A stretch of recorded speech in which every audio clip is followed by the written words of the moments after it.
ಸಂಬಳ ಯಾಕೆ ಜಾಸ್ತಿ ಮಾಡಿಲ್ಲ ಅಂತಂದ್ರೆ ಕರ್ನಾಟಕ ಸರ್ಕಾರ ನಿಮ್ಮ ಹತ್ರ ಒಂದು ಅರ್ಧ ಕೆಜಿ ಬಂಗಾರ ಇರ್ಬೇಕೇನೋ. ಮೇಸ್ಟ್ರುಗಳಿಗೆ ಜನಗಣತಿ ಮಾಡಿದ್ರೆ 20,000 ರೂಪಾಯಿ ಪಗಾರ ಕೊಡ್ತಾರೆ. ಇಲ್ಲ ಆಶಾದರ್ಗೂ ಇಲ್ಲ, ಬಿಸಿ ಊಟದರ್ಗೂ ಇಲ್ಲ, ಯಾರಿಗೂ ಇಲ್ಲ. ಇದು ಘೋರ ಅನ್ಯಾಯ.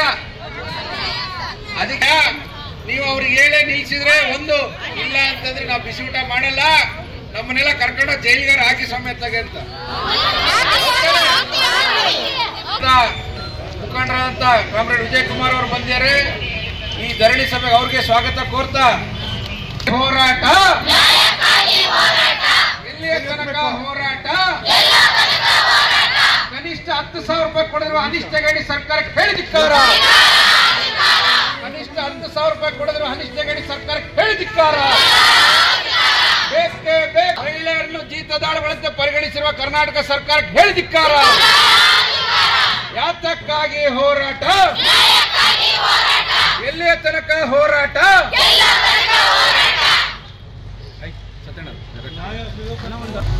ನಮ್ಮ ಹೊಸದುರ್ಗ ತಾಲೂಕು ಅಧ್ಯಕ್ಷ ಆದಂತ ಕುಮಾರಸ್ವಾಮಿ ಅವರು ಬಂದಿದ್ದಾರೆ. ಅವರು ಕೂಡ ಸ್ವಾಗತ. ತಂಗಿಯರು ಬಹಳಷ್ಟು ಜನ ಬಂದಿರ, ನಿಮ್ಮೆಲ್ಲರಿಗೂ ಸ್ವಾಗತ ಕೋರ್ತಾ, ಮತ್ತು ನಮ್ಮ ಈ ಬಿಸಿಯೂಟ ತಯಾರಕರ ಸಂಚಾಲಕರಂತ ಕಾಮ್ರೇಡ್ ಸತ್ಯಣ್ಣರು ಕೂಡ ಬಂದಿದ್ದಾರೆ.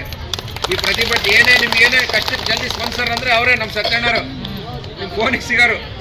ಅದರಿಂದ ಅವರು ಕೂಡ ಸ್ವಾಗತ. ಜಿಲ್ಲಾಧಿಕಾರಿಗಳು ಬಂದು ಅವರು ಕರೆಸ್ಬೇಕು. ಯಾರು ನಿಮಗೆ 4:15 ತನಕ ಮಾಡ್ರೆ 500 ರೂಪಾಯಿ ಕೊಡ್ತೀವಿ ಅಂದ್ರಲ್ಲ, ಆ ಪುಣ್ಯಾತ್ಮರು ಅವ್ರ ತಿಂಗಳಿಗೆ ಅದರಿಂದ ಈಗ ಈ ಸಭೆಯ ಉದ್ದೇಶ ಮುಮ್ಮಣ್ಣರು ಮಾತಾಡ್ಬೇಕಂತ ಏನು ಇವತ್ತು